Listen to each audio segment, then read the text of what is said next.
So ngayon, nandito tayo sa soon to open coffee grind dito sa Bay Laguna, no? Yan, ang isa sa mga, yan ang may-ari, oh. So yan, kailan ba ang expected opening ng coffee grind? Before end of this month, hopefully. Hopefully, okay.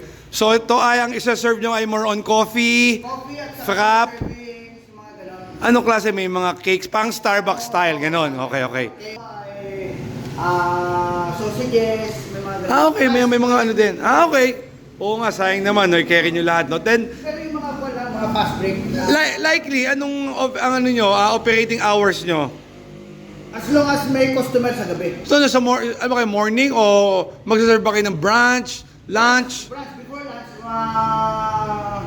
10 a.m. So, definitely, mga morning, 7 a.m., no? So, brunch time, mga 10 a.m. onwards, no? Ayan. Ang napansin ko lang, parking space, anyway, pwede kaya sila mag-park dito sa labas? Kasi yan naman ay kuha na yung parking. So, ito yung likod, no? Yan yung parking ng mga kuha Sa side, yung nagde-deliver, no? So, ito yung outside. Ito, going to San Nicolas, no? Itong kalsadang yan. San Antonio. San Antonio, so pwede kayo mag-park sa side, no? Maganda yan. Pwede. Doon sa opposite side, no? Wala naman masyadong ano doon, eh, no? Ayun, yung doon, wala masyadong... Walang... So, pwede daw one side parking lang. So, ito yung labas naman, no? Kung hindi kayo taga-Bay at hindi kayo familiar dito sa lugar. So, ito siya, halos na. Bayan talaga ng Bay. And then, ito kanila din yung space na yan. Yan. So, ito tayo, no? So, yan.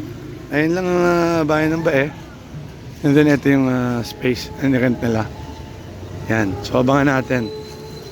O sige, babalik na tayo pag okay na, no? Pag may menu na, everything, no? Alright. Ganda, ganda. Alright.